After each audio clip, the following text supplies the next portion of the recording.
ustedes. Ante todo agradezco la invitación que me ha proporcionado la Asociación Peruana de Ciencias Jurídicas y Conciliación, APEC, para participar en esta actividad. Me es grato también ver a muchos de mis alumnos aquí presentes en esta actividad que tiene un enfoque principalmente pragmático. Así que se me ha comunicado que hay que darle ese tono, esa característica a mi disertación, por lo que voy a hacer referencia no solo teórica, sino pragmática al estudio de la responsabilidad civil. Tengo entendido que hasta las 8 en punto de la noche voy a disertar, luego hay un pequeño receso y luego terminaré con ustedes participando en esta exposición a las 9 de la noche, y tendrán que realizar ustedes en esa última media hora, entre 9 y 9 y media, el desarrollo de un caso, para poder corroborar la adquisición de los conceptos que se han trasladado en esta exposición. Eso es lo que nosotros en la educación denominamos una validación de las competencias adquiridas. Por tanto, vamos a iniciar mi disertación. Yo no soy de los que me paro en un podium ni tampoco hago filminas cuando es este tipo de actividades, porque me gusta interactuar con el auditorio. Así que, bueno, eso es lo que voy a hacer. Bien, si tuvieran alguna pregunta, trasládenmela sin ningún tipo de problema para poder yo absolvérsela, y siempre traten de ver este tema que voy a presentar analizándolo con su experiencia profesional. ¿Bien? Cuando tengo la oportunidad de revisar desde una perspectiva académica en algunos expedientes del Poder Judicial, así como también al revisar las resoluciones de los postulantes del Consejo Nacional de la Magistratura, quienes tratan de acreditar sus competencias en el ejercicio profesional o en la magistratura, siempre observo que hay un mismo problema, no siempre, pero en la mayoría de casos, respecto del estudio de la responsabilidad civil. Las críticas a la responsabilidad civil son muchas, pero principalmente estriba en el valor del resarcimiento. La mayoría de personas siempre dicen: pero ¿por qué la vida humana vale tan poco en el Perú? Ante un accidente de tránsito, 5.000 nuevos soles, 3.000 nuevos soles. Hay situaciones donde incluso existe la muerte de una madre o un padre con un hijo, igual será 2.500 soles. Y cuando hablamos de negligencias médicas, que es un tema mucho más recurrente en los últimos años, vemos que los montos también resultan ser bastante reducidos y en algunos casos incluso dilatados en el pago. Entonces comienza a criticarse la responsabilidad civil y decirse que esta es inútil, que no sirve para los propósitos que nació, que es en todo caso la satisfacción del interés de aquella víctima que ha resultado de la situación dañosa. Pero es la misma crítica que se le hace a un penalista cuando éste establece una pena privativa de libertad y al final el delincuente no se resocializa y sigue delinquiendo, y muchos consideran que los centros penitenciarios son centros de capacitación de alta criminalidad. La misma crítica se le hace a la administración pública cuando se dice que las multas que establecen algunos organismos no han servido para nada en el desincentivo de algunas prácticas. Por ejemplo, cuando un banco comete abusos y la mayoría acude al Indecopi o a la Superintendencia de Banca y Seguros, piensa que con la sanción que se le impone, finalmente los bancos aprenderán y serán respetuosos de los consumidores. No obstante, seguimos viendo atropellos bancarios, seguimos observando problemas en los contratos de bancos, y entonces volvemos a la crítica que se le hace a la responsabilidad civil y se le hace al derecho penal. Entonces podríamos hacer una crítica mucho más general, diciendo entonces, ¿será que el derecho no está siendo útil? ¿Será que la ciencia jurídica no nos está sirviendo de nada? Lo que pasa es que existen dos problemas que desde mi perspectiva, y ya lo he comentado en algunos otros foros académicos, están aconteciendo. Muy aparte de la crisis social que afecta a todas las ciencias, tanto la medicina, la psicología, la antropología, la economía, todas están en crisis, producto de que la sociedad está viviendo un problema de valores y un problema ante todo informativo, como estamos en una era donde la información se nos da de manera muchísimo más ágil que antes, por el celular, por las tablets, por la computadora, por las páginas sociales. Entonces estamos mareados de tanta información que tenemos. El problema está en dos aspectos, insisto. Primero, en que no guardamos un orden de estudio. El abogado, al igual que otras especialidades, otras profesiones, es muy desordenado. Porque como vivimos nosotros agobiados del ejercicio profesional, más las responsabilidades familiares, más las responsabilidades educativas, y más el tener que soportar, cubrir nuestras necesidades en un mundo tan globalizado y donde el mercado cada vez es más asfixiante, todos hacemos las cosas de manera acelerada y desordenada. Ese es un primer problema. No guardamos un orden en nuestro análisis. Y eso lo veo en las resoluciones jurisdiccionales, y eso lo veo en los escritos de los abogados, y lo veo en los trabajos de mis estudiantes universitarios, tanto de pregrado como en posgrado. La típica crítica al profesor: no tengo tiempo, profesor, que es frecuente en todas las aulas universitarias. Tienen que leer tal lectura. No tengo tiempo, profesor. Tienen que hacer tal trabajo. No tengo tiempo, profesor. Y al final lo mandan a hacer, o lo copian de internet, o copian libros y lo presentan al profesor como si fuese un trabajo personal. Ese mismo problema se traslada al ejercicio profesional y a la resolución de los procesos judiciales. El juez le dice al Consejo Nacional de la Magistratura: no tengo tiempo, señores consejeros. Estoy con la carga procesal que ha tapado todos mis escritorios, que tengo asfixiándome con expedientes. No sé cuántos expedientes tengo que sacar. Y saca cantidad más no calidad. Entonces, todos esos problemas se trasladan al problema de la responsabilidad civil y sus montos de resarcimiento. Pero hay un segundo gran problema, les comentaba. Y ese segundo problema estriba en que nuestros dispositivos legales han devenido en insuficientes y anacrónicos. Vivimos dispositivos legales como si estuviéramos nosotros en el derecho romano antiguo, o como si estuviéramos nosotros en una congeladora donde pasando 100 o 200 años los problemas de la realidad o de la sociedad fuesen los mismos. Ya que ustedes están en una actividad a modo de diplomatura, donde están haciendo un estudio pragmático, ustedes tienen que ser conscientes de que la praxis de hoy es una praxis muy desordenada, sumamente resultadista, si quepa el término. O sea, lo que se busca hoy es hacer las cosas de tal manera que tratemos de satisfacer el interés más inmediato sin tener en consideración la base científica y de investigación que merece todo caso. A mí me importa ganar el proceso como sea, o lograr tener un trabajo como sea, pero hacerlo.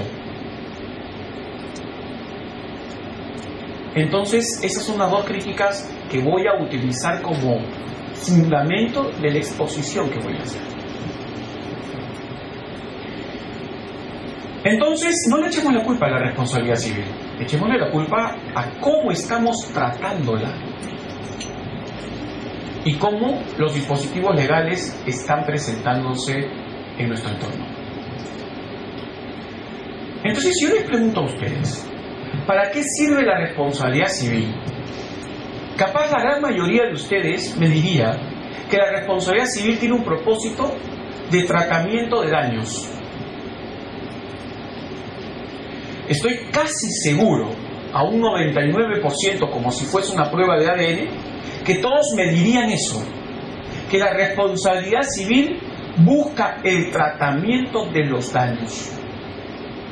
En el sentido de que, habiendo un daño, hay que hacer algo para tratar de cubrir esas afectaciones. Es como si yo le preguntase a un médico, ¿para qué sirve la medicina? Y el médico me responda que sirve para curar la enfermedad. Entonces, creo yo que la pregunta no va hacia el futuro en el sentido de cuando ya la conducta ocurrió, sino que también debe ver al pasado para evitar que las conductas vuelvan a repetirse. Allí viene el primer estudio o la primera propuesta de estudio que les estoy formulando. Cuando ustedes analicen un caso de responsabilidad civil, no lo hagan solamente buscando qué hacer con la víctima cuando ésta ya existe, sino qué hacer para evitar que existan nuevas víctimas hacia futuro. Y ese es lo que yo les digo a mis alumnos en la Academia de la Magistratura cuando estos quieren ser magistrados en materia civil o cuando estos se van a dedicar a los temas vinculados a la fiscalía relacionada a aspectos civiles. Tienen que ver el problema no solo para tratar las causas y efectos inmediatos, sino también para tratar las causas y efectos hacia futuro o hacia adelante, buscando prevenir. Entonces la responsabilidad civil, por favor, no solamente debe ser vista de una manera inmediatista como el tratamiento de las consecuencias dañosas producidas, sino también debe ser vista como un mecanismo de prevención. Entiéndase, el tratamiento de las causas para que no vuelva a acontecer una situación similar. Cuando yo veo accidentes de tránsito, la preocupación no es qué hacer únicamente con la víctima del accidente de tránsito. La preocupación es por qué se produjo ese accidente. Para tratar de evitar que el accidente vuelva a ocurrir. ¿No se han dado cuenta que en nuestro país siempre existen accidentes en los mismos lugares? Y algunos ya quieren darle una explicación prácticamente esotérica a eso. Uy, siempre se estrellan acá. ¡Wow! De repente penan. O capaz vienen las almas de los fallecidos. Pongamos una cruz para que no vuelvan a haber accidentados. Luego se estrellan contra esa cruz. El problema no es que los fantasmas se aparezcan y siempre se tengan que estrellar en el puente Aramburú, o siempre se tengan que estrellar en la subida de Guardia Civil, o en el puente de Gálvez Barnechea. El problema es que esas avenidas están mal hechas. O capaz no hay un adecuado control de velocidad de los vehículos al salir hacia Gálvez Barnechea, al salir hacia San Luis, o pasar por el puente de Guardia Civil, o la curvatura para irse por Aramburú por la vía expresa. Entonces la verdad no es una esotérica digna de una mesada en esa zona, sino es que hay otros factores o causas que han determinado esa consecuencia, que muchos no las quieren ver. ¿Por qué siempre hay muertos en las carreteras cuando hay un transporte interprovincial de pasajeros? Se caen siempre a los abismos. Dicen, la típica cuando hay un accidente aéreo es lo mismo que ocurre cuando hay un accidente de tierra. El chofer estaba cansado, el chofer estaba ebrio, capaz fue a alta velocidad. No quieren ver que las unidades de transporte no están preparadas para los terrenos del Perú. No quieren ver que las pistas están mal elaboradas, mal construidas, porque algunas hasta se hunden y tienen huecos y otras tienen curvaturas que no responden a las reglas de la física. No quieren ver los factores atmosféricos que también impactan en un accidente de tránsito. No quieren ver el control que hacen las empresas sobre sus choferes para que estos no manejen más allá de las horas permitidas para el manejo. Todo eso no lo quieren ver. Entonces, seguiremos hablando de accidentes en las carreteras. Cuando formé parte de una comisión multisectorial del Estado peruano para el estudio de negligencias médicas en el caso de las transfusiones de sangre por VIH-Sida en hospitales del MINSA, les decía a ellos, ya, tenemos lamentablemente algunos infectados por las transfusiones de sangre. Bien, veamos el problema hacia adelante, pero yo no quisiera volver a tener que formar una comisión igual para lamentar la muerte de nuevos niños y la muerte de nuevos jóvenes. No me escucharon y seguimos lamentando.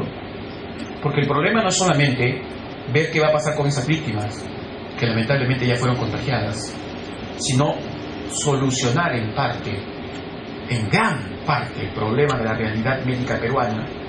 Los hospitales, que si ustedes se pasean por ellos, se van a dar cuenta que la gente muere en los pasadizos, que hay peleas y pugnas por las camas, que estas no son limpiadas muchas veces adecuadamente, que las medicinas están caducas, que muchos del personal médico tienen que trabajar en muchos hospitales y clínicas para poder solventar sus gastos. Y así puedo seguir nombrando una serie de situaciones que no se tratan y por tanto van a haber más víctimas. Entonces, a la primera idea, la responsabilidad civil, ¿qué busca desde la perspectiva pragmática? Desde la perspectiva pragmática, la responsabilidad civil busca, primero, tratar a la víctima. Segundo, tratar las causas para evitar que los daños se produzcan nuevamente. Si ustedes han tenido oportunidad de escuchar alguna de mis conferencias en YouTube, que a veces las cuelgan, no las cuelgo yo, las cuelgan los que organizan estas actividades, se van a dar cuenta que desde hace varios años atrás vengo repitiendo el mismo mensaje. Mientras no exista prevención en la responsabilidad civil peruana, las cosas no van a cambiar. Entonces, ese es un primer punto de partida. Cuando analicen un caso y son abogados, hablen con sus clientes, no solo para ver qué hacer con el problema, sino para tratar de evitar que se repita la misma situación. Y si son magistrados y emiten sentencias, deben construir, como profesor de argumentación jurídica lo digo, deben construir un argumento sólido para el tratamiento de los daños y que sea realmente drástico para el tratamiento de los mismos, y además evitar que se vuelva a ocasionar una situación similar.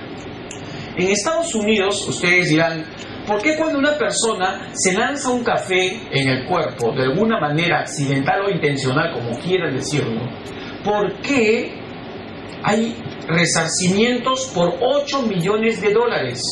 El famoso caso McDonald's. ¿Cómo es posible que una persona vaya al McDonald's a pedirse un café, se lo entreguen por ventanilla, como normalmente suele suceder cuando es automac, se lo puso entre las piernas, se queman las piernas con quemaduras muy graves y en Estados Unidos le dan $8 millones? Si uno de ustedes se quema en algún restaurante McDonald's del Perú, de la misma manera le van a decir torpe y encima pagas el café. Si nosotros estamos acostumbrados a sazonar nuestras pizzas con cucarachas, ¿ustedes saben qué hubiese pasado si un caso similar hubiera ocurrido en otro país? No se hubiera tomado como una anécdota, como objeto de memes. Sinceramente, esta empresa hubiera terminado demandada de modo multimillonario.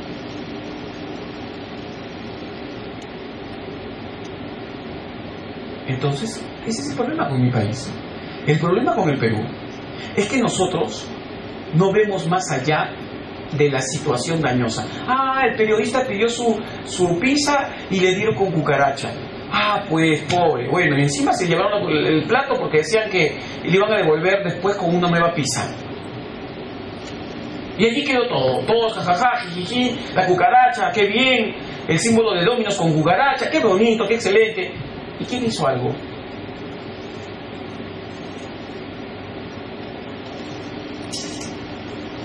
¿Cuántos de nosotros habremos comido sin saber eso? ¿Cierto? Sin saberlo, porque nunca tuvimos el insecto que lo podemos ver. Entonces, insisto con el tratamiento de la responsabilidad civil. No vemos más allá del efecto inmediato. Una pregunta. ¿Y qué pasa respecto, digamos, la responsabilidad civil? Yo lo veo que está relacionado con el proyecto de vida que nos habla Fernández Sarego. Porque si bien no es lo mismo, bueno, suena un poco discriminador, como lo dice él, matar a un profesional que matar a una empleada. Digamos, el proyecto de vida que tiene cada persona es diferente y el daño, digamos, que le ocasiona a un pianista que le amputan un dedo, a diferente de una empleada, quizás que su proyecto de vida es muy diferente. Gracias por su intervención. Tengo el placer de contar con la gran amistad del maestro Carlos Fernández de Sarego, y el maestro sabe que yo asumo parte de sus ideas y discrepo de algunas otras. Si Carlos la hubiera escuchado, le hubiera dicho inmediatamente que eso no lo dice él. Créanme, estoy siendo grabado. Ese es el problema por el cual muchos dicen que el proyecto de vida ha sido mal entendido en el Perú. Y es verdad. Y es verdad. Pero no es así como lo dice él. Yo lo voy a precisar. Para empezar, el maestro Fernández de Sarego es una persona muy respetuosa del humanismo, es decir, del ser humano como tal. Y él no cree en la diferencia entre seres humanos. Para empezar así. O sea, nunca he visto algún escrito de él donde diga literalmente que vale más un pianista o Messi que otro ser humano que le cortan una mano o una pierna. No es una idea de él. Esa es una interpretación que algunos han querido hacer. ¿Ya? En segundo lugar, el problema del proyecto de vida, por eso lo critican muchos, entre otros, mi estimado amigo Leiser León, que critica muy ácidamente al maestro Fernández Sarego su proyecto de vida. Y ojo que no es un problema personal con él, sino que creo que la crítica que dice Leiser es entendida de la siguiente manera. Se ha desdibujado la noción proyecto de vida. ¿En qué sentido? Si, por ejemplo, una persona atropella a un joven en la calle, es altamente seguro que ese joven diga: yo estaba estudiando Derecho en la universidad, me han truncado mi desarrollo profesional, tiene que dárseme un resarcimiento por el daño fisiológico vivido, pero además agregarse por todo aquello que ha impactado en que ya no voy a ser un brillante abogado. Es que eso no es el proyecto de vida. ¿Por qué? Porque si eso fuese el proyecto de vida, entonces el sistema legal debería permitir cubrir daños por todos los sueños que nosotros tenemos. Porque si de repente alguien es atropellado y soñaba con ser Messi, podría también decir: yo decidí ser un brillante futbolista. Incluso acá muestro mi boleta de estar en una academia del Barcelona en Lima. Yo iba a ser el Messi 2. Y tienen que darme por todos esos millones de dólares. ¿Cuánto gana Messi hoy? Entonces, eso no es el proyecto de vida. No es el sueño de cada quien. El proyecto de vida tiene que tener un contenido real, no hipotético.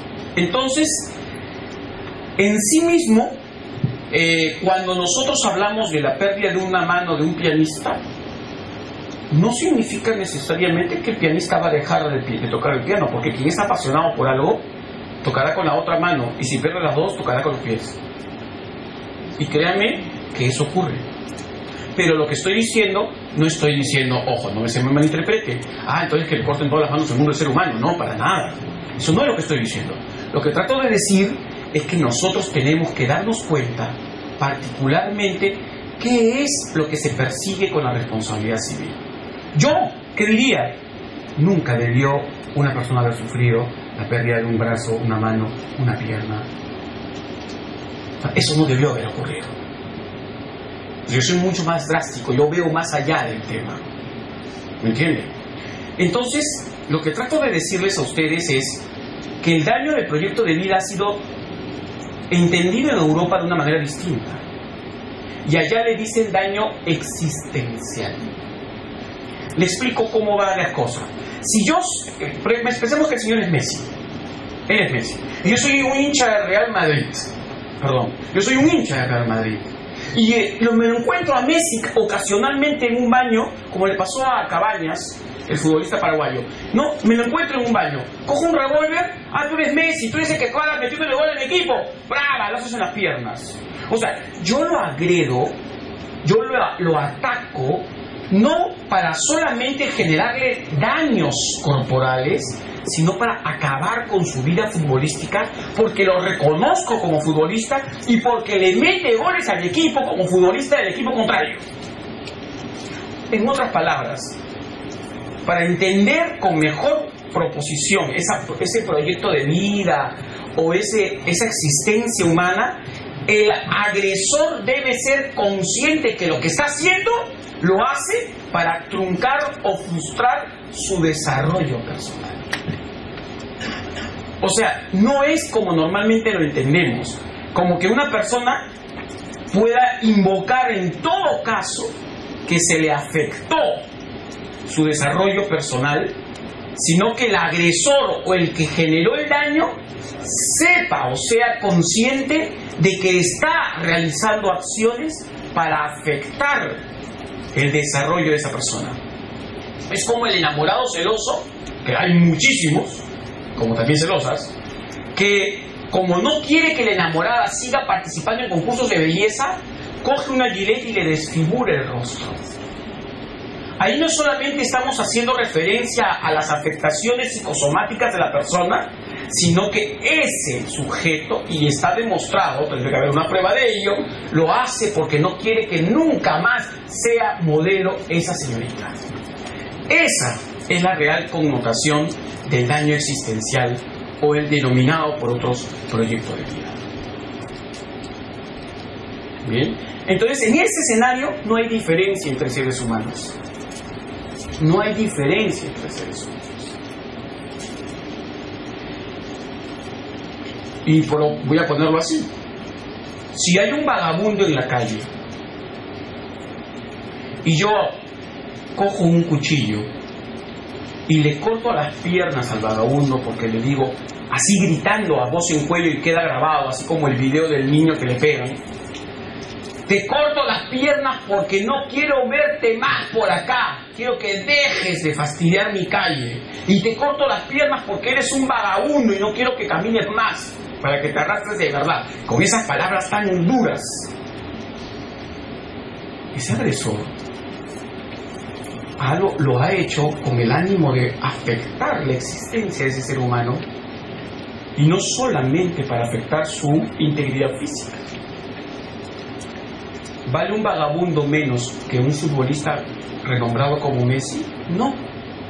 Lo que sucede es que la diferencia que normalmente quieren encontrar es a nivel de los daños económicos, que es un tema muy diferente al valor del ser humano. Una cosa es el valor del ser humano, que no tiene valor stricto sensu, y otra cosa es el daño económico que deriva de una afectación, que sí puede ser diferenciado según la actividad que yo despliegue. Según la actividad desarrollada por un sujeto, los daños económicos pueden ser distintos, no porque el ser humano sea diferente, sino porque sus actividades económicas son distintas, muy distintas. Eso es lo que se conoce como daño económico indirecto o daño económico colateral. ¿Me dejo entender? ¿Sí? Por si acaso hay que tomar en cuenta que la Constitución responde al respeto y protección de la dignidad del ser humano. Y todos somos igualmente dignos para la Constitución. Sí. El daño especial siempre requiere de oro. Sí, en la doctrina europea, sí. Sí. Bien, entonces, continuamos. Y bienvenida a las preguntas. Por eso, cuando lancen las preguntas, yo le voy a dar una respuesta puntual al hecho. Eso sí, en un momento yo se voy a decir, suspendo preguntas para avanzar. Y de ahí vuelvo con las preguntas. Hay 2 preguntas más, las respondo en este instante y luego continúo. Suspendo después de estas 2 preguntas. Creo que el señor y creo que la señorita. Sí, señor. En un caso usted pone daño económico. Sí. ¿Cómo se mediría con una persona que no va a No, lo que sucede es que yo no hablo de daño económico en toda persona. Acuérdense que el daño económico, siendo un daño material, tiene que estar acreditado fehacientemente. Entonces, si el vago, como usted le dice, o la persona que está vagabundando, tiene algún ingreso que podría acreditar, también podría demostrar un daño económico indirecto, ¿eh?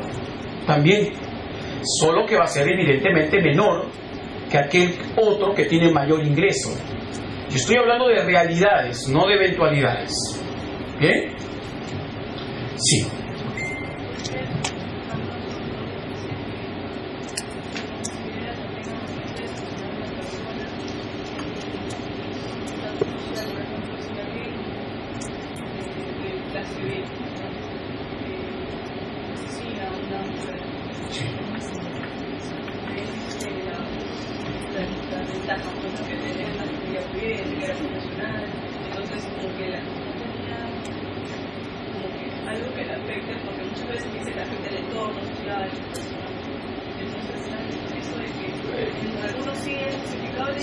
Se puede ver el aspecto socioeconómico de una persona cuando de alguna u otra manera es relevante en el caso. Pero para mí, que atropellen al magnate más importante de Lima, o que atropellen al joven que limpia las ventanas de los carros en las esquinas, me es igual de dañoso en tanto se trata de un ser humano. Lo que sucede es que evidentemente en algunos casos el impacto social podría ser mayor que en otros, pero no porque sean socioeconómicamente distintos, sino por la trascendencia de la propia persona. Ojo, hay que tener en cuenta también eso. O sea, si hablamos del magnate, no es porque el magnate tenga una vida más cara y pudiente que el joven que estaba en la esquina, sino que el magnate, siendo el empresario que dirige muchas empresas, su muerte va a tener una afectación mucho mayor, en tanto sus trabajadores también van a tener algún tipo de consecuencias y otras más. O sea, eso yo lo he escuchado más que nada en el aspecto penal más que en civil. Y eso, ¿por qué los penalistas sí lo valoran? Porque acuérdense que en materia penal se enfoca mucho el ámbito del dominio de la acción. Entonces, el dominio de la acción penal pasa por factores psicológicos. Y en tal sentido, algunos sostienen que siendo una persona de mejor nivel educativo, porque está mal dicho eso de que tú eres de mejor nivel cultural, no, es mejor nivel educativo, porque ha pasado estudios hasta de doctorado, podría haber comprendido mejor la ilicitud de su comportamiento. Entonces, capaz una persona que no tenía el nivel educativo aquel, o que en todo caso estaba en una situación marginal que no le permitía el desarrollo de su capacidad de entendimiento, ¿no? Entonces podrá conocer menos de lo que ha cometido que el otro. Eso es relativo, es muy relativo, porque ahí depende de qué tipo de actividad delictuosa se cometa. Depende, ¿me entiende? Por ejemplo, creo que el homicidio todos entendemos que es desde la persona que no tenga un nivel socioeducativo adecuado, como la persona más lograda educativamente, saben que matar está mal. Pero, por ejemplo, si una persona de un sector socioeconómico marginal y que no tiene la capacidad informativa, le engañan y lo hacen firmar documentos para cometer delitos en complicidad con otros, delitos económicos más que nada, cuando se analice la culpabilidad o el dolo de esta persona, evidentemente va a ser distinto, porque esa persona capaz no tenía el nivel educativo como para comprender que al firmar esos documentos se estaba metiendo en un problema. Eso lo he visto más en materia penal que en civil. Porque acuérdese usted que en materia civil, en responsabilidad civil, más se aprecia la consecuencia, es decir, la víctima, que aquel quien comete el daño. ¿Ve? Entonces, continuando. Cuando analizamos un caso de responsabilidad civil, punto 2, ya hablé primero de la función y observé el tema de que la función no solamente debe ser la de tratar las consecuencias directas, sino también de prevenir, pero hay un punto 2 ahora que tengo que ingresar. ¿Cómo analizar un caso de responsabilidad civil? ¿Cómo enfrentar el estudio de un caso de responsabilidad civil? Bueno, la mayoría de personas a quienes yo escucho analizando casos de responsabilidad civil suelen utilizar los lenguajes trasladados en textos por mi estimado amigo que en paz descanse, el Lizardo Taboada Córdoba, o mi estimado amigo Juan Espinosa Espinosa, o el de Fernando de Trasenis. Son los tres lenguajes que más seguidores tienen entre los aplicadores del derecho. Claro, también este profesor ha ayudado en algunos lenguajes que han sido leídos, Leiser también, me refiero a Leiser León, pero, a ver, normalmente, ¿qué dicen? Lenguaje de Lizardo Taboada: antijuridicidad, daño, relación causal, factor atributivo de responsabilidad civil. Lenguaje de Juan Espinosa Espinosa: imputabilidad, daño, relación causal, culpa o dolo, como imputación por el daño generado. ¿No? Claro, también a veces él agrega antijuridicidad y son 5 elementos. Y Fernando de Trasenis utiliza un lenguaje mucho más pragmático: ilicitud, daño, causalidad, factor de atribución. Bueno, ¿cómo yo le presento el estudio de la responsabilidad civil a ustedes?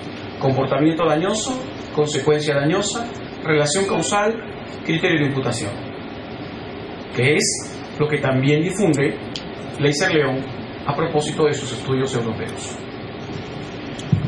Sea cual sea el lenguaje que ustedes utilicen, lo importante es darle un contenido a cada punto que estoy tratando. Así como cuando analizan ustedes un delito y dicen acción, tipicidad, culpabilidad y punición, a otros agregan acción, tipicidad, antijuridicidad, culpabilidad y punición, según sea el lenguaje que utilicen ustedes, ¿no? Hay que darle un contenido en la responsabilidad civil también a los elementos. Veamos. Comportamiento dañoso. ¿En qué consiste el comportamiento dañoso? El comportamiento dañoso consiste en aquella conducta generadora de consecuencias dañosas. ¿Y cuáles son esas conductas generadoras de consecuencias dañosas? Normalmente, el comportamiento ilícito, el comportamiento abusivo y en algún sector de la doctrina, el comportamiento nocivo. Las más famosas son las dos primeras, el comportamiento ilícito y el comportamiento abusivo. ¿En qué consiste el comportamiento ilícito? El comportamiento ilícito no hay que entenderlo como el derecho penal. Hago una pausa, una nota a pie de página. Hay que diferenciar el derecho civil del derecho penal. Porque en el derecho penal la ilicitud siempre es típica. Nullum crimen sine lege scripta. No hay crimen sin ley escrita. Quiere decir que tiene que existir un tipo objetivo el cual debe corresponder con lo que se está analizando en la realidad. El tipo objetivo y le agregamos el tipo subjetivo. Pero en el derecho civil no hacemos referencia a la tipicidad, nosotros consideramos que el comportamiento ilícito es el transgresor de la ley, el orden público y las buenas costumbres. Aquel que transgrede el mandato legal, sea imperativo o sea prohibitivo, el orden público y las buenas costumbres. Mi estimado amigo Guillermo Loman Luca de Tena, cuando escribe su libro El negocio jurídico, dice, y con propiedad, que la ilicitud no debe ser vista como normalmente lo solemos decir, como aquello que acabo de decir, es decir, como aquello que transgrede la ley, el orden público y las buenas costumbres, sino que para él es suficiente decir afecta a la ley que interesa al orden público y las buenas costumbres. En otros términos, cuando hacemos referencia a leyes en minúscula, no en mayúscula, leyes en minúscula, que son imperativas o son prohibitivas, estamos refiriéndonos a las leyes que interesan al orden público y a las buenas costumbres. Porque si decimos la ilicitud es aquella que vulnera la ley, el orden público y las buenas costumbres, al momento de presentar la actividad probatoria procesal, tendríamos que demostrar la vulneración de la ley, tendríamos que demostrar la vulneración del orden público y tendríamos que demostrar la vulneración de las buenas costumbres. Y yo les traslado inmediatamente la pregunta a todos ustedes: ¿qué entienden por orden público y qué entienden por buenas costumbres? Son dos conceptos muy difíciles de describir. ¿Por qué? Porque existen muchas maneras de definir orden público y buenas costumbres. Normalmente suele coincidir la idea del orden público como el conjunto de reglas de convivencia pacífica. Y suele coincidir las buenas costumbres con el conjunto de valores que un grupo cultural tiene en un tiempo y espacio determinados. Pero ojo, que las definiciones que acabo de trasladar no son definiciones cerradas, son definiciones discutibles.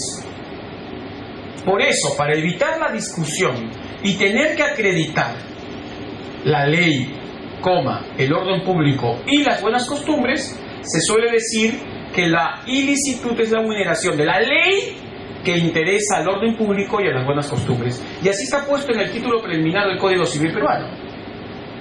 Son nulos los actos que son contrarios a las leyes que interesan al orden público y las buenas costumbres, con el propósito de abrir las reglas de ilicitud. En el ámbito de los contratos y de las obligaciones, la transgresión se centra en las obligaciones asumidas. Si ustedes quieren diferenciar la responsabilidad extracontractual con la responsabilidad por inejecución de obligaciones, nota a pie de página, muy mal llamada responsabilidad contractual, porque no se debe llamar responsabilidad contractual, y sigo con la nota a pie de página, no se debe llamar responsabilidad contractual porque no todas las obligaciones nacen de contratos. Hay obligaciones que no nacen de contratos, que nacen de la ley o de la promesa unilateral. Por tanto, toda transgresión de obligaciones no puede llamarse responsabilidad contractual. Bueno, cierro la nota, creo que es clara mi crítica a ese mal nombre que se utiliza normalmente. Bueno, en el ámbito de la responsabilidad por inejecución de obligaciones, se demuestra la ilicitud cuando se acredita la existencia de deberes asumidos que han sido vulnerados. Entonces, algunos han dicho por allí que ahí sí hay tipicidad, porque la ilicitud solo se puede centrar en los contenidos contractuales o en el contenido de la obligación si no nació de un contrato. Nota a pie de página siguiente, creo que sería la tercera. la gran equivocación de creer que contrato es igual que documento. Y ya que estamos en un diplomado pragmático, tampoco exageren con la pragmática. No puede ser que se le siga diciendo contrato igual documento. Por ejemplo, si el señor tiene una pugna conmigo respecto del contrato suscrito entre los dos, yo no puedo decirle a él, a ver pues, muéstrame tu contrato, a ver si dice eso el contrato. Puede ser que él y yo hayamos hecho un acuerdo y no todos los puntos del acuerdo estén por escrito. Y eso no hace que hayamos acordado o no eso. Otra cosa es cómo lo pruebo. La prueba es otro tema. Pero que me vengan a decir que porque no está puesto en el texto no es contrato como la regla de los títulos valores, lo que no está puesto en el documento no es de este mundo, es una gravísima equivocación en materia contractual. Porque el contrato no es el documento. Salvo que estemos ante un contrato formal, como es el caso de la hipoteca, o como es el caso del apoderamiento para poder disponer de la propiedad de los bienes, en cuyo caso el documento es, y con mayúsculas, es, porque tiene que ver con la existencia del contrato. Cierro esa nota a pie de página. Entonces, comportamiento dañoso, cuando refiere a ilicitud, está aludiendo a la trastocación o afectación de las leyes que interesen al orden público y las buenas costumbres. Y en el ámbito de la responsabilidad civil por inejecución de obligaciones, refiere a los contenidos previstos por la voluntad de las partes, no necesariamente escritos. Y cuando se trata de la responsabilidad extracontractual, tampoco podemos hablar de una tipicidad. El artículo 1969, ¿qué dice? Aquel que por dolo o culpa causa un daño a otro está obligado a indemnizarlo. Perdón, ¿se ha descrito qué comportamiento doloso o culposo ha ocurrido? ¿Está señalado en el artículo 1969 con claridad qué conducta dolosa o culposa ha ocasionado el daño? La respuesta es no. Claramente que no. Queda a la interpretación del caso concreto si el comportamiento es doloso, o sea, intencional, o culposo, es decir, descuidado. Y el artículo 1970 tiene lo mismo. Aquel que mediante un comportamiento riesgoso, o conducta, dice, ¿no? Conducta riesgosa o peligrosa, o mediante un bien riesgoso o peligroso que hace un daño a otro, está obligado a repararlo. Dice qué conducta es riesgosa o peligrosa. Para poder entenderlo así, queda a la interpretación. Siguiente nota a pie de página en un diplomado pragmático. ¿Quién les ha dicho a ustedes? Sí, yo sé de dónde sale eso, pero se lo pregunto de todas maneras. ¿Quién les ha dicho a ustedes que todo accidente de tránsito vehicular es riesgoso? ¿Por qué?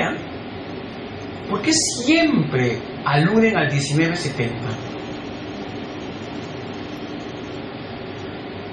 Claro, si ustedes leen el Código de Tránsito y leen la Ley General de Transporte Terrestre, van a encontrar que se alude a una responsabilidad objetiva. Entonces, todos suelen hablar de responsabilidad objetiva igual riesgo. Pero perdónenme, no confundan reglas administrativas con reglas civiles, para empezar. Y en segundo lugar, hay accidentes de tránsito que terminan en situaciones dolosas. Vamos a poner un ejemplo. Está grabado en un video una pareja que está discutiendo. Entonces, uno de ellos, muy amargo, sube a su auto.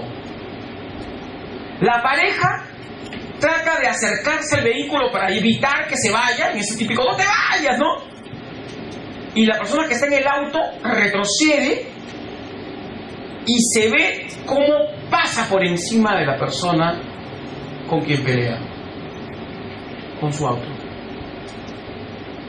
dejándolo gravemente accidentado en la pista. Pregunto, ¿eso fue riesgo? ¿Es una conducta riesgosa esa? ¿No es claramente una conducta dolosa?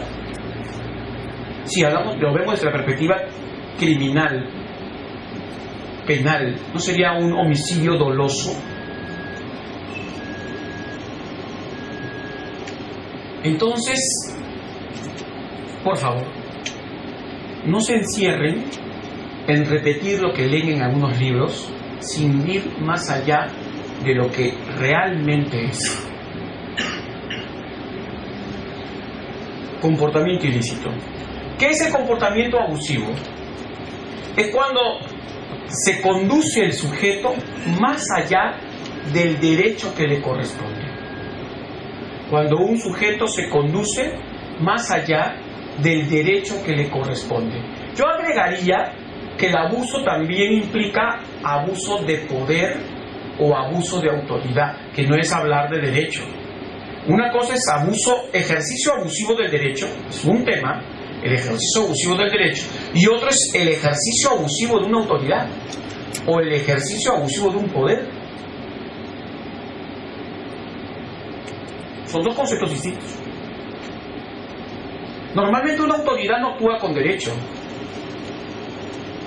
muchas veces actúa por deber, porque es su deber hacerlo. Me explico. Si un policía ve que se está cometiendo un delito, tiene el deber de detener, no el derecho a detener. Hay muchas confusiones en la práctica, ¿saben? Hay mucha gente que dice, ha habido un ejercicio abusivo del derecho a detener. Perdón. Yo no puedo entender el verbo detener a una persona aparejado del derecho a detener. Porque el derecho es algo que me corresponde a mí para satisfacer mis intereses y puedo, como no, ejercerlo. Podemos un derecho. Pero un delincuente que comete algo y un policía no puede decir, no, y no quiero ejercer mi derecho a detener. Chao. ¿Perdón? Oiga, usted no tiene ningún derecho a detener, tiene el deber de hacerlo. Cuando hay una conducta flagrante o por ahí una orden del juez. O sea, si un juez me da a mí la orden como policía de detener a alguien, yo no voy a decirle, señor policía, como a mí me han enseñado que es un derecho que tengo a detener, yo hoy no quiero ejercer mi derecho, le devuelvo su orden judicial. ¿Qué me va a decir el juez? ¿Qué cosa? Oiga, señor, yo no estoy diciéndole que usted quiera o no quiera, hágalo porque es un mandato. Se lo estoy ordenando. Entonces es un deber de hacer. Entonces, cuando alguien tiene el deber de cumplir determinados comportamientos, lo hace porque la Constitución o porque la ley se lo autoriza. Y eso es lo que se convierte en potestad. Es un tema de deber potestad. Entonces, si uno abusa de eso, es un abuso de autoridad. Y eso también es una conducta que debe ser demandada.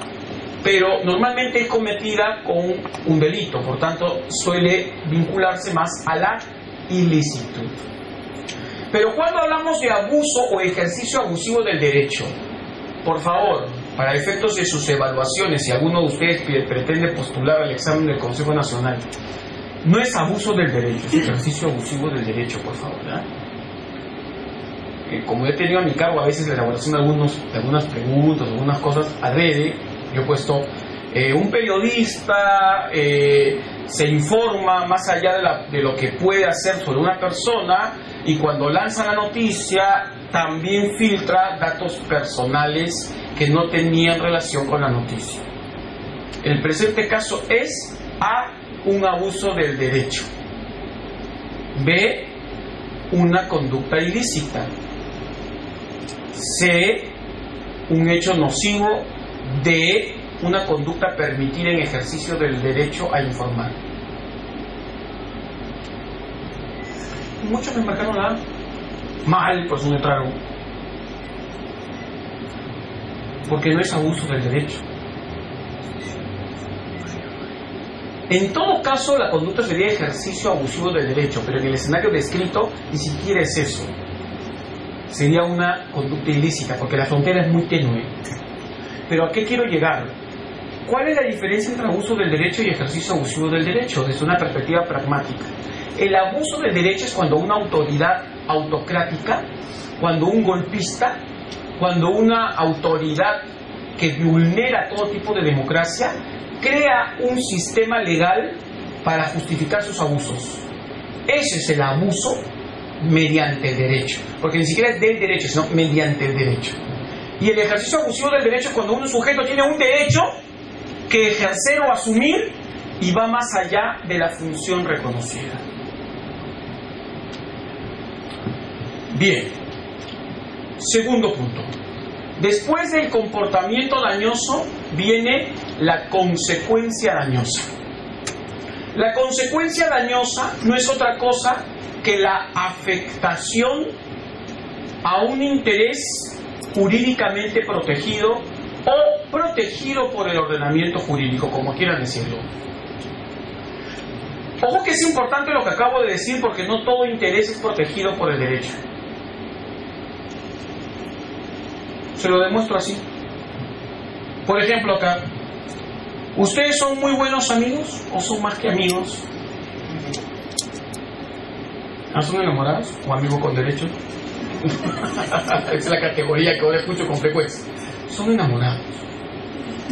Perdón, ¿usted cuánto tiempo tiene con su enamorado? 9 meses. Muy bien. Ya va a procrear el amor. ¿Usted sabe que es irrelevante el Señor para el derecho? Si usted se pelea con él, que no pase, ¿no? Ojalá que sean felices y coman perdices por muchos años. Pero si usted se pelea con él y va a quedar muy dañada, muy deprimida por pelear con él, ¿usted podría demandarlo por daño moral? Cuando usted lo demande por daño moral ante el Poder Judicial, el Poder Judicial va a decir, oiga, ¿cuál es el daño moral acá? Es que yo lo amaba. Él era el hombre de mi vida. Me ha sido infiel. Vamos a poner ese elemento más, ¿no? Me ha generado un daño. Y vamos a agregar, proyecto de vida. Yo ya tenía la boda perfecta con él. Porque cada vez que lo veía se parecía de La vida es bella. Y creo que él era el de La vida es bella, ¿no? Entonces, bueno, me dejó y eso me ha generado un daño moral. Acá tengo todos los exámenes clínicos, psicológicos, he estado en cama tirada 2 semanas, incluso jalé los exámenes de la universidad por culpa de él. El juez va a mirarlo y eso no es relevante para el ordenamiento jurídico. O sea, una relación de amical, una relación de enamoramiento es irrelevante para el derecho. Por eso cuando tengo sus enamorados o enamoradas, van a decir, lamentablemente eres irrelevante para el derecho. ¿No? Entonces, a eso quiero llegar, que cuando hablamos de daños, tienen que ser afectaciones a intereses relevantes. No a cualquier interés. Pero no solamente eso, sino que tiene que ser vinculado a intereses lícitos. De repente el Señor es mi alumno en maestría y está cansado de que siempre desapruebo a mis alumnos, porque algunos me ven como la reencarnación del anticristo hecho profesor, y me manda un sicario. Y el sicario, el mismo día que iba a cometer el acto, se retracta. Dice, ya no lo voy a hacer.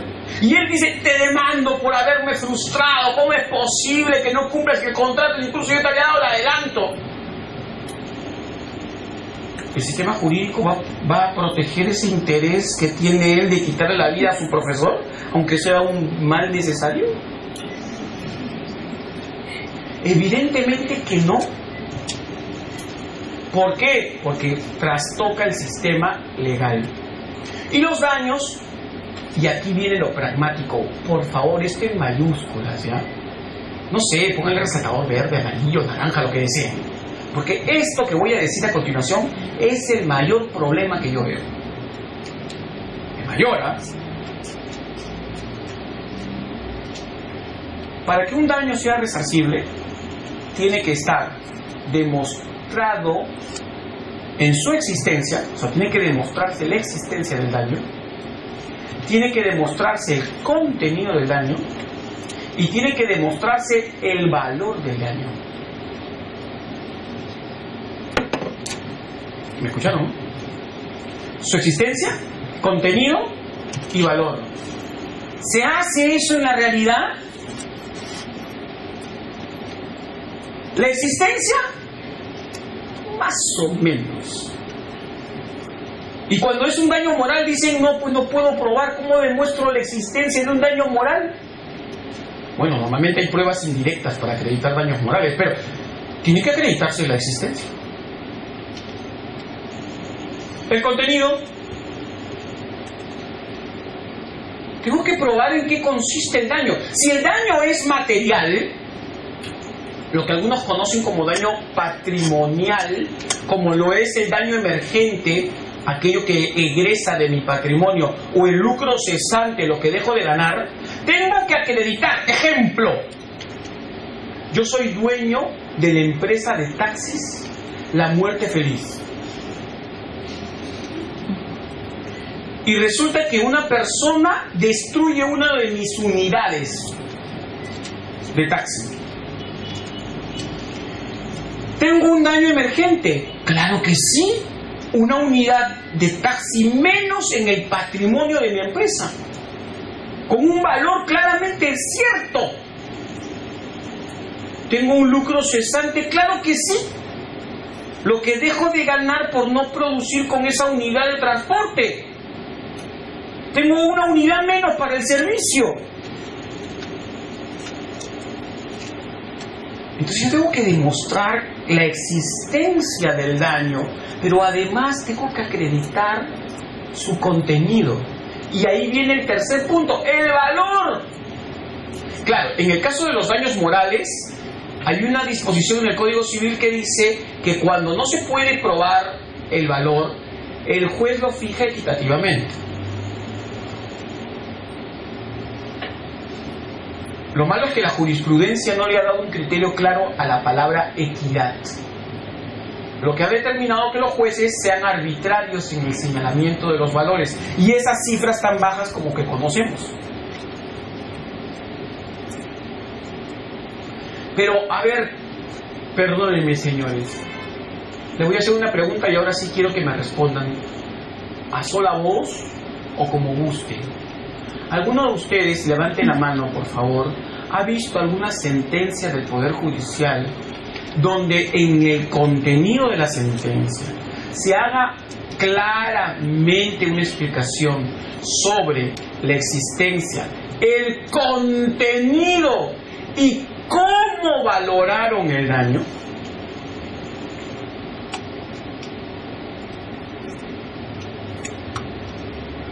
Normalmente se dice, vistas las pruebas en el proceso, y me vienen a poner una transcripción de artículos del Código Civil,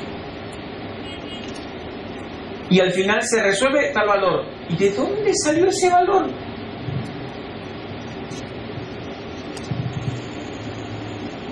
Es tan igual como en la experiencia penal.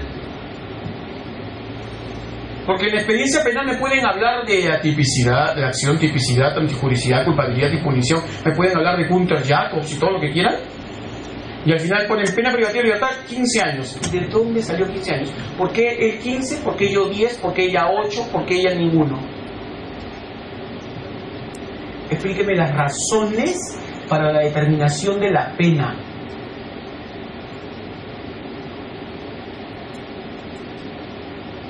Que a nosotros nos vendieron, en el buen sentido de la palabra, en la universidad el mensaje que la pena penal, valga la redundancia, la pena privativa de libertad tiene una función resocializadora.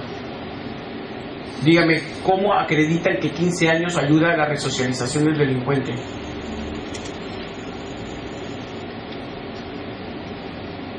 Y si en responsabilidad civil en las universidades le dijeron a ustedes que la responsabilidad civil busca el resarcimiento, incluso algunos dicen reparar el daño, yo no utilizo nunca la palabra reparar el daño, nota a pie de página, porque reparar significa volver las cosas al estado anterior. Si alguien me dice que ha visto alguna vez que las cosas vuelvan al estado anterior, yo dejo de enseñar responsabilidad civil. Y creo que Superman existe. Porque donde solamente yo he visto que vuelve el mundo hacia atrás es en la película Superman 1. Porque yo no sé qué puede volver al estado anterior de las cosas. Se lo he dicho a mis estimados amigos constitucionalistas y siempre los fastidio cuando ellos dicen que los procesos constitucionales pueden volver las cosas al estado anterior a la violación o amenaza. A ver, una persona que haya sido detenida arbitrariamente, ¿qué? ¿Recuperando su libertad, volvió las cosas al estado anterior? ¿Creen que va a olvidar esos días que ha estado en un hueco en los sótanos de un poder judicial acompañado de delincuentes fascinerosos? Como a esa española que la confundieron en el gobierno de Toledo, que encima después le pidieron perdón y dijeron, te vamos a regalar pasajes para que conozcas todo el Perú. Con una experiencia como eso nunca más volvería al Perú. Entonces, ¿qué vuelve al estado anterior de las cosas? O sea, si destruyen mi auto y me dan un nuevo auto, ¿volvieron las cosas al estado anterior? No. Porque si no hubiera habido el choque del auto, capaz yo tenía dos, el regalado y el que tenía. Incluso, no es mi auto. Será nuevecito, todo lo que quieran, pero no es mi auto. O sea, no vuelve al estado anterior de las cosas. Por eso, eso es una ficción, ¿no? Es una ficción. Comportamiento dañoso, consecuencia dañosa. Tiene que acreditarse la existencia, el contenido y el valor. Yo siempre le digo a mis clientes que hay que liquidar daños económicos. Para eso no me contraten a mí, contraten un contador que haga una liquidación de daños y me lo hacen llegar a mí para adjuntarlo a la demanda. Pero no me vengan a pedir como abogado que yo sea un liquidador. Yo no estudié contabilidad pues para poder liquidar daños. Yo no sé cómo liquidar un daño.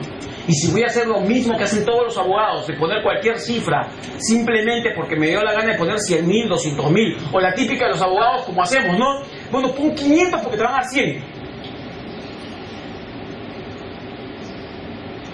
Eso no es valorar un daño. ¿Ya? Relación causal. El tercer elemento es el nexo que existe entre el comportamiento dañoso y la consecuencia dañosa. Es el nexo que existe entre el comportamiento dañoso y la consecuencia dañosa. En un Congreso Nacional de Derecho, nosotros los que nos dedicamos al derecho civil, así como los penalistas y los laboralistas, nos solemos reunir una vez al año en una ciudad del Perú para debatir en torno a los temas del derecho civil.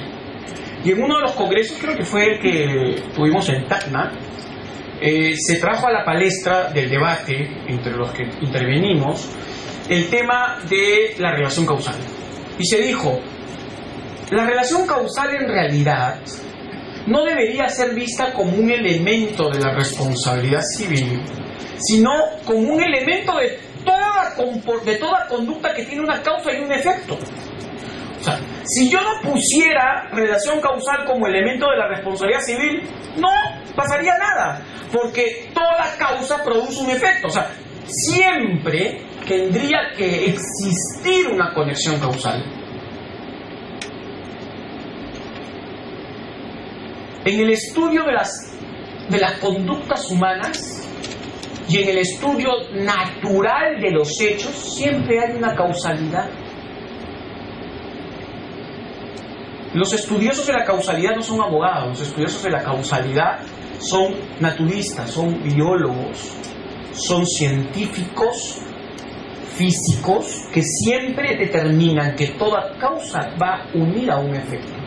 Es una regla natural, no es una regla jurídica, que toda causa está unida a un efecto. El debate en el derecho, ¿cuál es?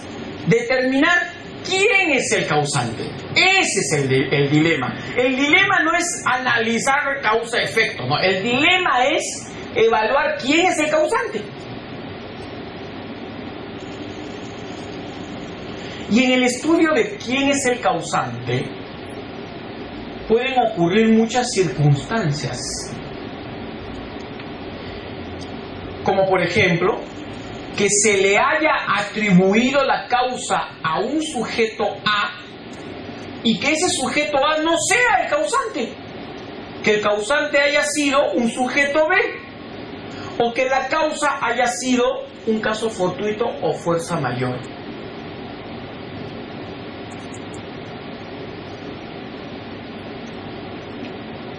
Eso puede pasar.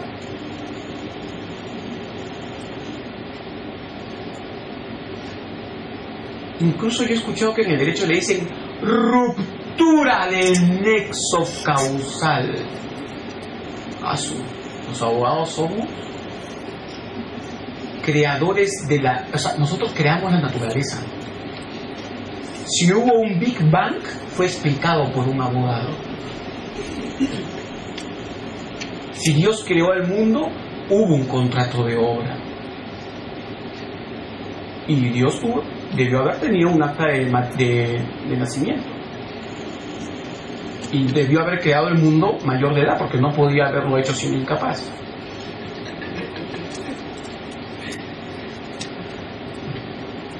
Así somos los abogados.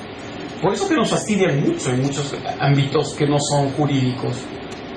Y hay que recibirlo con complacencia, porque es nuestra culpa, porque creemos que podemos explicar todo lo que pasa en el mundo. Y somos así. En las mesas, en las reuniones sociales, por eso hablamos de todo, porque siempre tenemos una respuesta.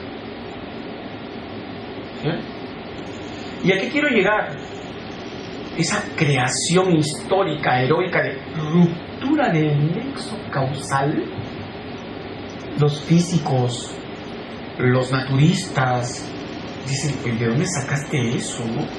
¿Cómo que la relación causal puede romperse? Explícame. Tú eres más sabio que Einstein. No es que se rompió, es que nunca estuvo involucrado o involucrada. Si yo dije que el señor era el que había ocasionado el accidente y al final demuestro con pruebas que no fue, si no fue ella, y que me equivoqué porque los dos están de rosa,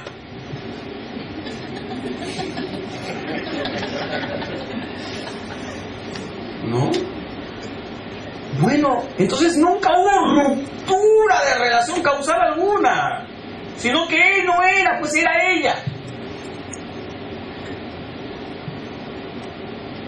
Entonces, por favor, no destruyamos la ciencia.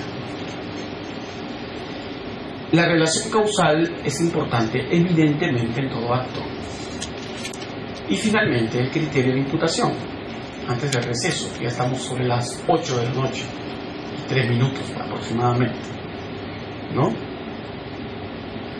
Entonces, cuando hablamos del criterio de imputación, estamos refiriéndonos a la razón por la que se le atribuye el costo del daño a quien es el responsable del mismo. Ojo, no he dicho el causante del mismo. Y adrede no lo he dicho. He dicho, es la razón por la que se atribuye el costo del daño a quien es el responsable del mismo. ¿Y por qué hago esa diferenciación entre responsable y causante? Porque en la práctica puede darse el caso, por mandato legal, que quien responda sea el causante, como que sea alguien distinto al causante.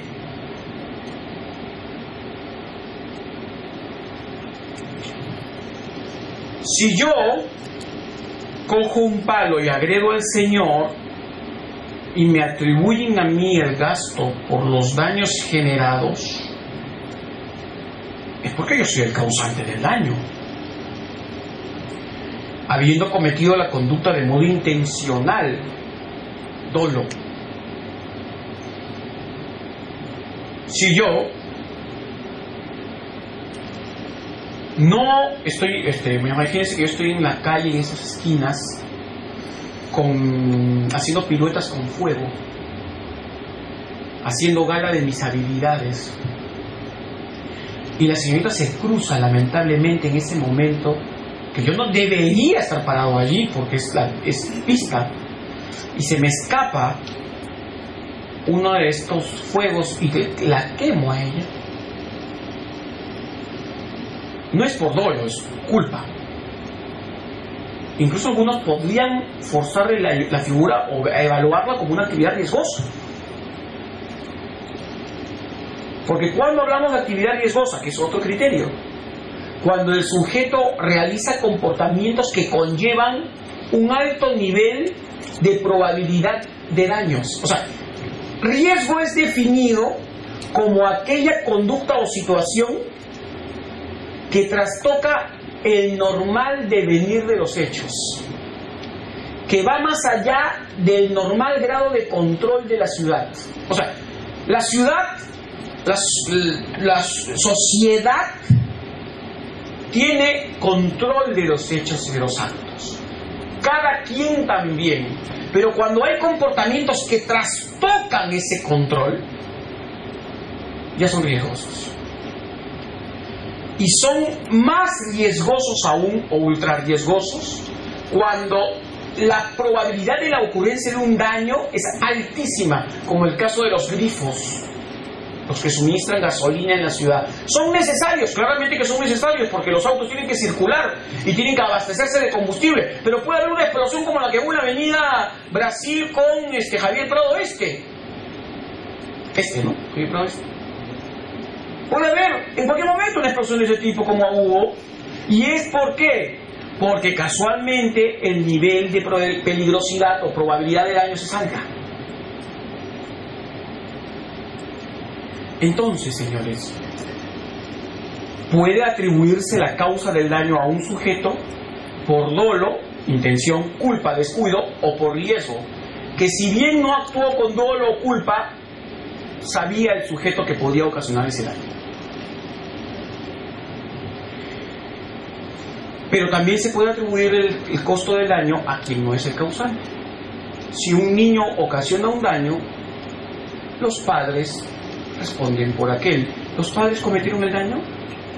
No, pues, pero tienen que responder porque son los representantes legales, los responsables de ese sujeto. El empleador por los trabajadores que tiene a su cargo. La denominada responsabilidad vicaria, ¿no? ¿Sí? Todo esto es lo que tienen ustedes que analizar en un caso de responsabilidad civil. Voy a proceder al receso. ¿Qué viene después del receso? Casi como en la televisión. También viene, ¿no? Después de los cortes comerciales. Voy a trabajar algunos escenarios casuísticos específicos. Responsabilidad médica, responsabilidad por accidentes de tránsito y otros menos conocidos, responsabilidad por actos de consumo. ¿Qué hubiera hecho yo en casos de esta cucarachita en la pizza? O responsabilidad en establecimientos abiertos al público, como el caso de las discotecas. Espero que el tiempo me lo dé, porque son 8:10, haremos un receso de 10 minutos, porque yo tengo que salir sí urgente a las 9, en punto de la noche, porque tengo actividades académicas que cumplir 9:20 en punto, en otro lugar. Y ya saben, a las 9 en punto ustedes van a ser, no voy a decir la palabra sometidos, porque suena a daño, sino van a ser evaluados, no con una nota ni nada por el estilo, sino para que ustedes mismos se den cuenta qué tan bien han adquirido las competencias o conceptos que estoy trasladando. ¿Hasta este momento estoy siendo claro? ¿Sí? Perfecto. Cualquier cosa, cualquier pregunta, me la pueden hacer a mi correo electrónico, que al término de la conferencia se los voy a dar. Y además, también, como les dije, en YouTube hay unas conferencias mías de responsabilidad civil que pueden ser, en mi look de renegado, cuando tenía cabello largo, que pueden ser también complementarias a lo que estoy haciendo. Vamos al receso. Aquella que tiene como prestación la realización de un servicio que no implica el logro de un resultado concreto, sino que básicamente es la prestación de un servicio técnico, profesional, que puede llevarnos a un resultado A o B. En otros términos, el resultado no está comprometido. No hay un compromiso respecto del resultado. El abogado tampoco está comprometido a ganar un proceso judicial, sino está comprometido a hacer todo lo posible por permitir un mejor escenario para su cliente. Para eso utiliza su sapiencia, su arte jurídico. Lo mismo ocurre con un médico. Ahora, depende mucho del estado del protocolo médico, porque existen actividades, o como dicen ellos, actos médicos, que ya por el desarrollo de la ciencia y de las investigaciones médicas está controlada. Una actividad que ha controlado tanto las causas como los efectos de la enfermedad. Intervenir a una persona por una apendicitis antes era más riesgosa que lo que es hoy, producto del estado de la ciencia médica. Entonces, en los tiempos actuales, es claro que las cosas pueden ser más controladas que antes. Por tanto, podríamos acercarnos más a un eventual resultado favorable. Pero ¿existen actividades médicas de resultados? Es una pregunta. Una obligación de resultados es aquella donde sí hay un compromiso sobre un resultado concreto. Es decir, no es que el médico simplemente preste su sapiencia en temas de medicina, sino que debe arribar a un resultado objetivo. Algunos sostienen que hay prácticas médicas que nos pueden conducir a un resultado objetivo. Entiéndase aquellos actos médicos controlados a plenitud, como es un enyesamiento, una persona que se ha quebrado la pierna y que le colocan un yeso como procedimiento médico para poder mejorar su estado y lograr nuevamente que pueda caminar, facilitando que las células óseas nuevamente se vuelvan a consolidar o vuelvan a tener la fortaleza de antes. Entonces, el tema es que en esos casos algunos sostienen que no podría haber pues un caso de simple medio. Ese es un resultado que tiene que arribarse. Por tanto, es una obligación de resultados. Tú tienes que hacer que yo pueda volver a caminar, porque esto no es algo que la sociedad entienda que porque mal me enyesaste me quede cojo o pierda la pierna. También lo hacen con el tema de la medicina estética. Se sostiene que cuando una persona se interviene con fines estéticos, como es el caso de una rinoplastía, una operación a la nariz, tiene que quedar pues en una situación deseada por el paciente. La respuesta ante estas evaluaciones es clara. El médico no controla al 100% las cosas. Incluso en una rinoplastia, el resultado biológico no está garantizado, sino que lo diga el finado Michael Jackson. La nariz perfecta no existe. Si hubiera una intervención que conllevaría la nariz perfecta, pues entonces el médico se convertiría casi en un hacedor de seres humanos. Lo que sucede es que a algunos les puede agradar más o menos lo que ha sido el resultado de la intervención quirúrgica. Pero decirse que el médico puede garantizar ese resultado no es potestad de la medicina. Porque incluso en enyesamientos, cuando se le ha colocado yesos a personas, estos no han quedado igual, porque depende mucho de qué tanta calcificación o descalcificación tenga el paciente. Y eso es una realidad biológica individual. Entonces, el ser humano es tan complejo que nunca un médico puede garantizarle un éxito pleno al paciente. Porque en las obligaciones de resultados sí es posible garantizar un éxito pleno.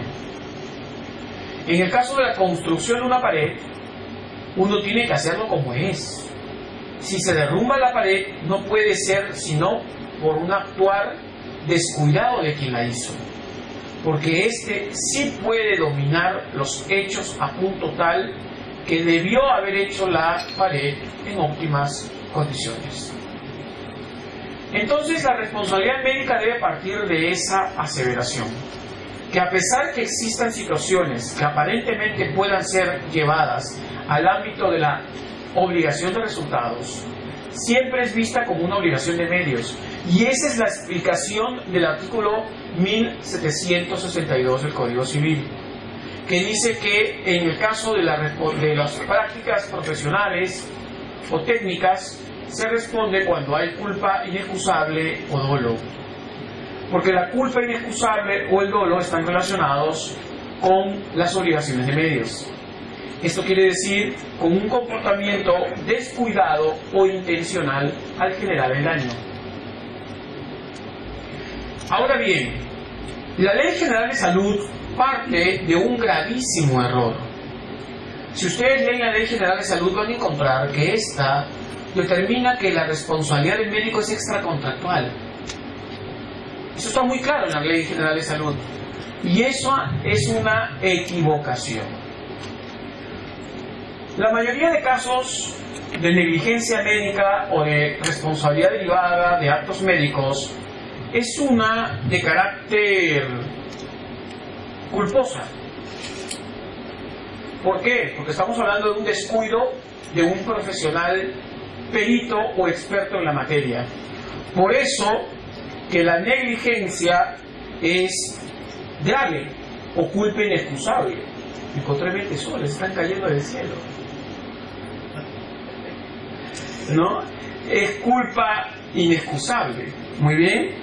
Entonces, mientras que hablamos del dolo, cuando la persona intencionalmente lo generó, muy pocos casos, por no decir casi ninguno de los que he conocido en el caso de la realidad peruana, son situaciones de dolo médico.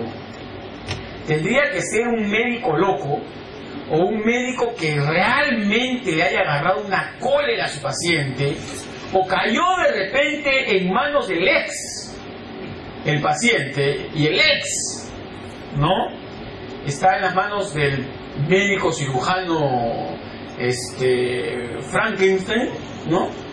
Entonces podríamos hablar de un dolo, ¿no? Es decir, llegaste a mis manos, uy, se murió, ¿no? Pues esos casos tendrían que ser muy raros, ¿no?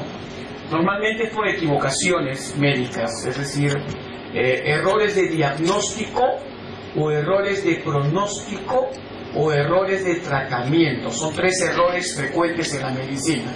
Errores de diagnósticos cuando no se hicieron bien los exámenes previos y por tanto lo que se dijo no es lo adecuado. Errores de pronóstico es cuando el tratamiento en abstracto no fue el mejor, no fue el adecuado. Y errores en el tratamiento propiamente dicho o el procedimiento post, ya es en los actos médicos que se realizaron luego de la intervención o del acto médico efectuado. Entonces, básicamente ellos aluden a errores médicos. Incluso cuando estoy en el mundo de la medicina, hablando con mis alumnos o algunas veces invitados en la Universidad Cayetano Heredia u otras, pues ellos no les gusta que les diga mala praxis médica, ellos les gusta que se les diga errores médicos. Porque mala praxis médica suena a como que la persona que está actuando lo está haciendo porque como que hay un descuido adrede. O sea, no es dolo, pero es un descuido adrede, ¿no? Y no es bueno para ellos profesionalmente que se les diga mala praxis médica, porque el paciente se somatiza. La somatización es cuando psicológicamente se siente enfermo por solo ver a una persona. Se somatiza cuando ve a un médico que tiene una fama de haber tenido una experiencia nefasta en el pasado. Todos cometemos errores, dicen ellos. Y lamentablemente los errores se tienen que responder, pero no significa que yo deba dejar de hacer mi actividad médica. Y si un paciente dice, él es el que fue denunciado por mala praxis, entonces ese paciente no va a confiar en mí. Y una palabra esencial en la medicina es la confianza. Yo no me atendería con un médico con quien no confío. ¿Tú eres el que te equivocaste, le cortaste la pierna equivocada a la persona? Cuando era a la derecha, cortaste a la izquierda. Sí. ¿Qué pasa, el siguiente médico, por favor? ¿No? Entonces, el tema de la responsabilidad médica debe tratarse de esa manera, con mucho cuidado. Mucho cuidado. ¿Bien? Por los tiempos tengo que abreviar. En el caso de la responsabilidad médica, la segunda, accidentes de tránsito, reitero lo que dije al inicio de mi disertación, que en los accidentes de tránsito debemos entender que las causas no solamente están implicadas en el piloto o conductor, muchas veces también en el pasajero o en el peatón, pero además en factores que están conexos, circundantes, el estado de las carreteras, la luminosidad de las pistas, condiciones atmosféricas. Mi sugerencia en un tema de responsabilidad médica, de responsabilidad por accidentes de tránsito, es que ustedes deben hacer un estudio global del suceso. Muy pocas veces se hace un verdadero estudio global del escenario del daño. Se deja eso a manos de la Policía Nacional, quienes son los que normalmente elaboran lo que es el atestado policial. Pero el atestado policial muchas veces está muy mal hecho, porque el estudio es muy sesgado y muchas veces a gusto del cliente. Hay que ser realistas. Entonces, el estudio de estos sucesos, el tratamiento de la responsabilidad derivada de accidentes de tránsito, debe implicar un análisis de la totalidad del suceso acaecido. Normalmente cuando hay un accidente de tránsito yo voy con mi cámara, así como los brokers de seguros, a comenzar a tomar fotografías de la escena del hecho.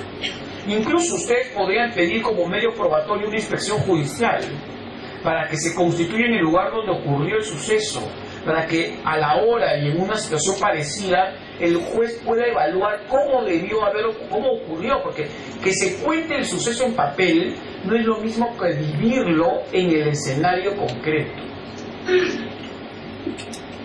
Y muchas veces no se hace. Podría pedir hasta una reconstrucción de los hechos, que sería una prueba atípica en el ámbito de la responsabilidad civil. Por otro lado, en el ámbito de la responsabilidad por actos de consumo, el Código de Protección y Defensa del Consumidor ahora reconoce el pago de una indemnización. Quiero hacer un hincapié en algo. Lean el tercer pleno casatorio civil, por favor, porque hay que diferenciar indemnización con resarcimiento. Son dos conceptos diferentes. Se utilizan como sinónimos en el Perú, pero son dos conceptos distintos. La indemnización es el resultado de un mandato legal. La ley es la que obliga a indemnizar, y siendo la indemnización un deber del juez otorgarla. No es una potestad del juez otorgarla, es un deber. Tú tienes que ordenar la indemnización. Y debe ser la ley la que fije el contenido de la indemnización. Como ocurre en la indemnización por el despido arbitrario. La ley señala el contenido de la indemnización. El resarcimiento es diferente porque es una potestad del juez otorgarla o no si se convence de los elementos de la responsabilidad civil. Es decir, el resarcimiento pasa por una evaluación de los elementos de la responsabilidad civil. Si estos ocurren o no en la realidad. Los que he descrito antes de la pausa. Entonces, diferenciemos uno y otro. Yo creo que en el ámbito de los actos de consumo pareciese como que se utiliza la palabra indemnización en el tema de que la ley ordena el pago de esta, pero no, yo creo que es resarcimiento. ¿Cómo habría actuado yo en el caso de la cucaracha? Yo no diría que yo he sufrido un daño por el solo hecho de comprarla a mi salud. Porque el daño a mi salud podría haberse generado si yo consumía la cucaracha. Y eso si eventualmente mi cuerpo se hubiera contaminado generando una anomalía física. Porque una persona puede comer la peor comida en pésimas situaciones de salubridad y no enfermarse nunca. Y hay gente que se enferma en primer bocado. Entonces, el problema con el tema de la cucaracha es que hay vulneración a una serie de deberes de carácter legal, como son el deber de la salubridad del local, el deber de que los alimentos estén en buen estado. Esos deberes per se, por el solo hecho de haberse expedido el pedazo de pizza con cucaracha, ya están vulnerados. La pregunta es que si esa vulneración afecta mis intereses.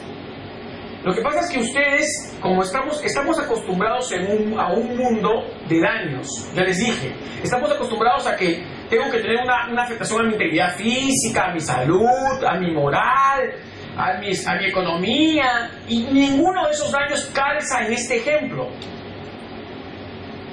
Pero con el solo hecho de haber yo estado en la posibilidad de contaminarme negativamente con el consumo de un alimento en ese estado, por el solo hecho de la vulneración de los deberes impuestos a estos establecimientos, ya implica el deber de parte de ellos de resarcir.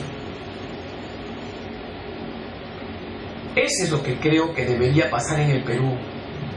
Cambiar el enfoque de solo actuar cuando el daño se produjo. Es como que yo me pasó, yo estaba en el avión, imaginemos, y casi se estrella el avión. Casi. Entonces no pasó eso. Y que yo no demande a la empresa por eso, porque se demostró que uno de los motores estaba en mal estado y que debieron haberlo revisado. Los de la empresa me dijeron, pero ¿qué se quejan? ¿Acaso se murió, se accidentó? No, está acá, está bien. O sea, esperando que se estrelle el avión para que yo recién pueda reclamar.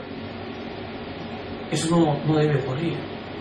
Y ese es un poco el enfoque de la nueva ley de protección al consumidor, el nuevo Código de Protección y Defensa del Consumidor. No tiene que haber un daño efectivo al consumidor para entender que éste tiene derecho a reclamar. Y en el tema de los establecimientos abiertos al público, una crítica u observación que tengo a este tema, donde lamentablemente, por ejemplo, en casos como el caso Utopía, donde fallecieron algunos exalumnos míos universitarios en aquel entonces, no puede ser que se le esté trasladando responsabilidades a los jóvenes fallecidos, por haber ingresado a un recinto donde estaba superpoblado, porque habían más de 2.000 personas cuando el recinto era para 500, o que ellos no hayan buscado la salida y se hayan encerrado en el baño donde murieron asfixiados. Número uno, si una persona es permitida el acceso a un establecimiento, porque no se metieron por la ventana ni se metieron por un hoyo de la puerta, ni por un hueco de la pared, sino ingresaron por la puerta principal con una entrada vendida y controlada por el personal administrativo de la administración de este local, pues entonces, si a mí me están dejando ingresar los que debieron evaluar la capacidad del local y si entraba o no entraba más gente, era el administrador o la administración del local. Yo no voy a decir, a ver, 500, ya yo me voy a poner a contar. 1, 2, 3, 4, 5, 6, 7. Yo soy de 500, no puedo entrar. ¿Yo tengo que contar? Imagínense. Yo tengo que acreditar o verificar el estado de funcionamiento de los extintores. O sea, cuando ingresen a las próximas fiestas que vayan a una discoteca digan, un momentito, señor, écheme un poquito del extintor. Quiero ver si funciona. ¿No se entiende que eso tiene que estar operativo? Entonces, claramente en un caso como este, la carga de la prueba de que estaban operativos y que por tanto no eran un riesgo para el consumidor, en este caso de discoteca, no recae en mí. Recae en el que tiene que cumplir ese deber.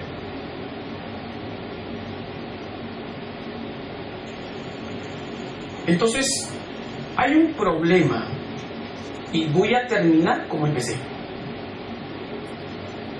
El problema es que no hay un estudio adecuado de las causas. Vemos lo más inmediato y nos olvidamos de las causas que podrían llevar problemas a futuro. Pero esa es una práctica muy personal, muy propia de nosotros. Que levanten la mano quien no va al médico y va a la farmacia para comprar un medicamento que le dijo el amigo o la amiga que le hizo bien a él o a ella y que también le hará bien a ustedes. El que nunca ha hecho eso, levante la mano.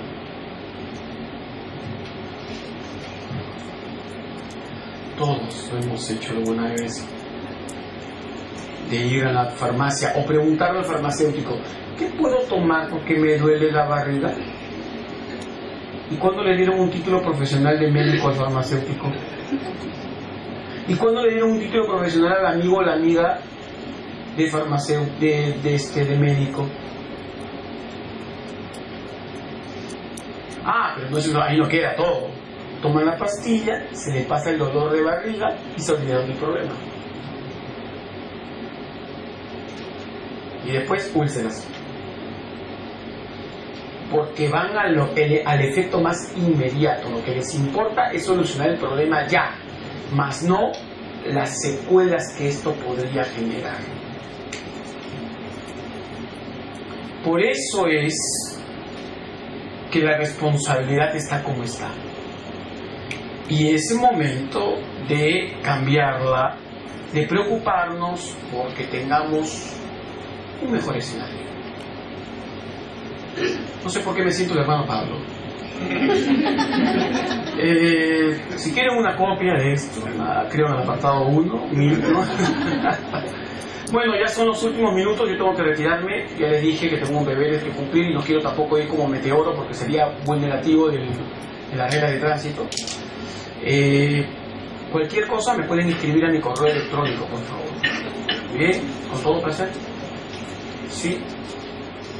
Ah, eso sí, eso se lo va a aplicar ahorita a los 9. No son ellos.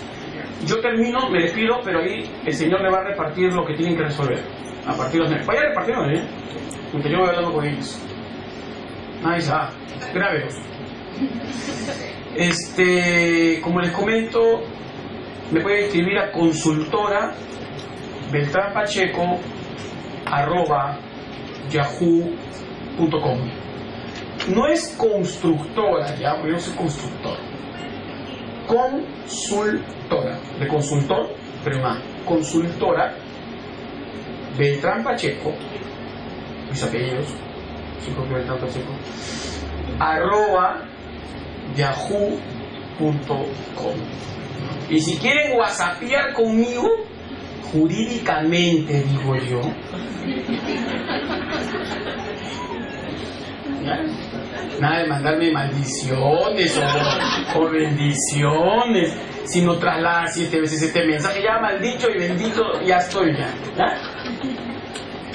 A mi número cabalístico, porque mi número cabalístico es medio extraño, es verdad, no es nada falso mi número. 9 9 9 9 69 96 0. Es un RPM. Es un número medio extraño porque si ustedes voltean todos los 6 se convierten en todos 9, 9, 9, 9, 9, 9, 9. Yo nací un 9 del 9 del 72, que es una 9. Y nací a las 9 de la mañana. Ya me sonó siempre como 9. Bueno, cualquier cosa me escriben al WhatsApp, cualquier tema jurídico lo podemos conversar, que no sea consulta, porque ese profesor, ¿usted qué opina de mi caso? No. Yo no voy a hacer el trabajo de ustedes, ¿no? Incluso para asesorías de tesis que también yo hago con los temas, porque hay una crisis de maestristas, no se gradúan. Y yo estoy atrás de eso, estoy ayudando a muchos a hacer sus tesis, asesorarlos, a ver que logren ese éxito, ¿no? Se comunica conmigo, no hay ningún problema. Bien, entonces señores, para mí un placer, un gusto haber estado con ustedes. Espero que el mensaje haya sido entendido y que sea aplicado. Muchas gracias señores, hasta luego.